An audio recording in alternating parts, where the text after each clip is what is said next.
kiếm chuyện không? Ta buôn bán rồi bên này ta có qua có lợi. Gì sao mà ích kỷ quá vậy?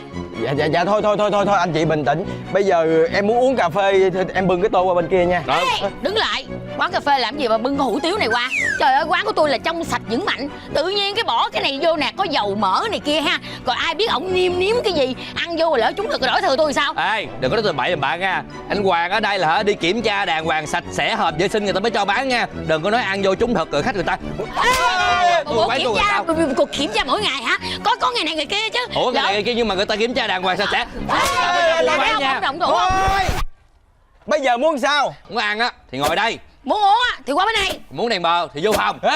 Vô phòng sửa cái đèn này cho sáng. Thấy chưa, bây giờ đó ông ăn nói gì đó rồi. Từ để tôi tính. Tính cái gì đó tính. Ngồi đây ăn.